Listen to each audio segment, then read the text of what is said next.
2016, c'est une pièce qui parle de la migration.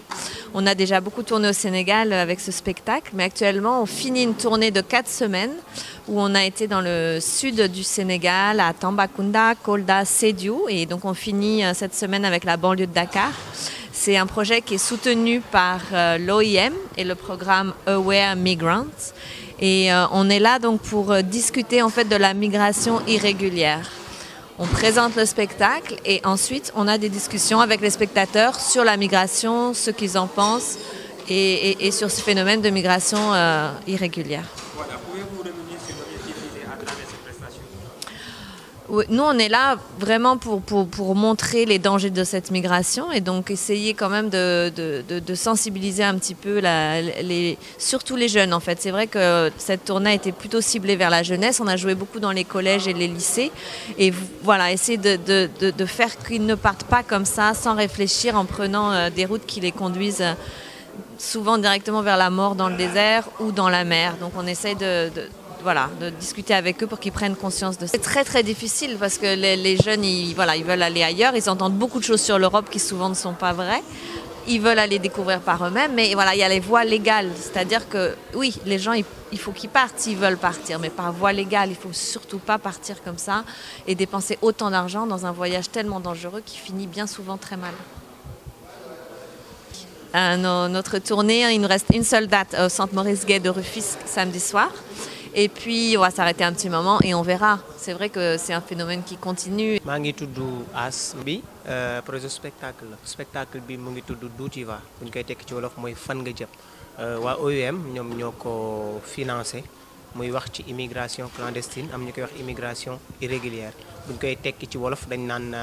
tukki bu jaarul yoon maanaam ñiy jël gaal yi wala ñuy jël yoonu suuf bi ñoom ñoo tax a jóg spectacle bi. tamit ñi xas a dem rëcc nañu mais ñi nga xam ne dem nekk na seen xel wala ñu ngi waaj pour dem ñoom la ñu nekk di waxal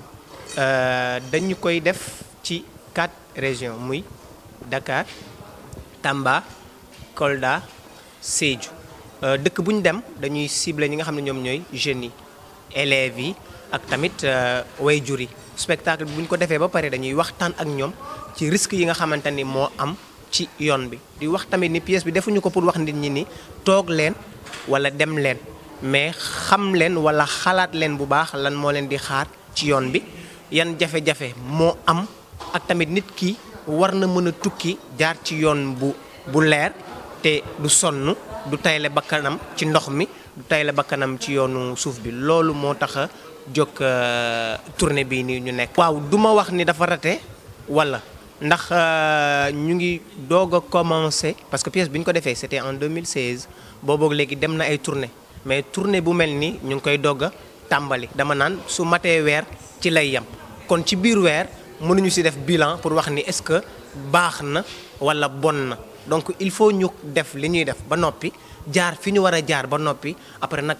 ak information yi ñu am ak waxtaan bi ñuy waxtaan ak jeunes yi à partir de bi ñu tàmbalee ba at yi jëm ci kanam ñu xool ba xam dina yokku wala dina wàññeeku mais buñ ko bëggee natt ci at yi passé loolu day nekk leneen lu bokkul ak sunu liggéey ñun sunu liggéey bi ñu ko tàmbalee ci weer la yemagum kon bu ñuy def bilan dañ koy tàmbali ci weer bi ñu commencé ak fi ñu yem donc li nga xam ne dafa nekk avant ñun ñuy tàmbale mënaguñ ko boole ci sunu. waaw ndax fu mel ni Dakar dem nañ Pikine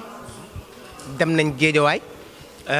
dem nañ Thiaroye dem nañ Yeumbeul Nord. te samedi bu soobee yàlla bëgg nañ dem Tëngéej ci cercle Maurice Gueye bi ñu demee ci dëkkaan yi tamit dem Kolda dem nañ ba dem dëkk bu tudd Médina Yoro Fula dem nañ Vélingara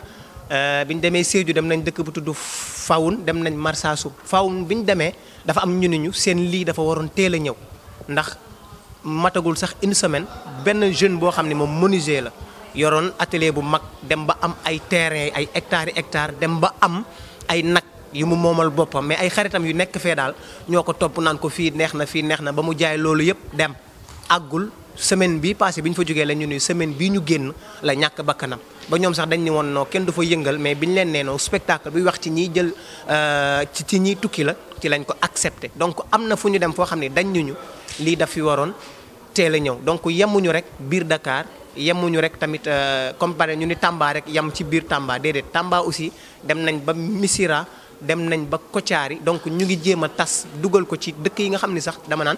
mësuñu seetaan spectacle théâtre mais maanaam théâtre bi jumtukaay la pour waxtaan ak ñoom pour que ñoom ñu xam danger yi nga xam ne moom moo nekk ci tukki bi ñu nekk di def. Financièrement épaulé wuñ ñu parce que OUM moo jël tournée bi moo jël lépp en charge mais buñ ne tamit looy def di ko defee ci dëkk bu mel ni Sénégal donc du ñu wax jàppale financier mais tey boo demee bay jouer ci biir école dafa fekk mu neex état bi donc foofu la ñu yem ak ñoom mais bu fekkee financièrement OUM moo jël en charge lépp lu war. man maa ngi tudd Ibou Fall nekk président ARCOT bu Guédiawaye tey ma recevoir fi spectacle bi nga xamante ni As ak compagnie bi mu àndal ñoo ko fi doon def ñu doon wax nag ci mbiri migration donc spectacle bi wax na ci mais bi ñu paree aussi waxtaan nañ ci def ci partage mais man contribuer naa ci mais sama contribution d'accord na ci voyage mais d'accordul ci voyage clandestin parce que nit ku nekk am nga droit nga voyage ci boo ko mënee mais booy voyage yi da nga koy teg ci yoon bu légal parce que ku nekk gis na Barça Barsaq am na fi am na ñoo xamante ni tout récemment ñu ngi leen di seetaan ci problème mu Libye bi ñuy dóor di rey donc bu fekkente ni da nga toog xam ne yow da nga war a tukki toogal ba mën ko nga uti ay kayit yu légal jaar ci aéroport yi voyage bu fekkente ni yàlla tudd na fa sa wërsëg loo fa war a am di nga ko fa am même mën nga dem sax voyage yi te yàlla tuddul foofu sa wërsëg donc voyage clandestin daal man d'accorduma ci mais bu fekkente ni voyage bu légal la je suis entièrement d'accord nit ki jóg dem. man damay wax que ne xaru la rek parce que nit su fekkente ni da nga am gëm-gëm ci sa bopp am na loo xamante ni boo ko liggéeyee yàlla mën na laa suturaal mais am kenn du ko forcer parce que yàlla moo bind doomu aadama yi te yamalewu leen am na ñoo xamante ni jom moo leen di yóbbu ci yenn yi comme am na ku intervenir sànq ne da ngay gis benn famille ñu nekk ay doomu baay kii tekki kii ñàkk a tekki ñu tuutil kii jox kële benn daraja bi alors que kële di ko mettitlu ba mu jaral ko soit mu voyage yi comme clandestin bi ñuy wax ni dugg ci gaal yi ne dafay uti pour am na ñu dem génn nañ ci mais am na ñu dem des nañ ci biir géej gi loolu xaru la nit ku nekk yàlla lim la wërsëgale falaa kulli yaalin da nga ciy jot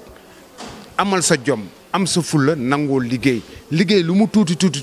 di nga ci am as tuut bien vrai que ne nag dëkk bi ñu nekk fii naqari na metti na Sénégal ku nekk xam na ni metti na xëy na autorités yi nga xamante ni ñoom la ñu nekkal fii ci suñu pays muy Sénégal am na lu leen war ci la jeunesse te defuñu ko muy que ne dañ ne woon dañuy fexe ba jeunes yëpp am emploi bien vrai que ni wax nañ ko mais ni mu waroon demeewu ko jeunes yaa ngi fi toog boo xoolee 90% yi kenn liggéeyu ci te ku ci nekk bëgg ngaa tekki bëgg nga am dara mais nag toujours nañuy ànd ak suñu conscience tranquille nit da ngay xalaat parce que du ma ne dama bëgg a am jom dama war a tekki ba tax ma jaay sama bakkan loolu xaru la ak nu mu mënti demee lu mu métti na nga am calcul bi xam li nga war a def ko ci yoon bu yàlla tuddee nga am da ngay am bu yàlla tuddul ne doo am ci noonu ngay dundee ba dee doo am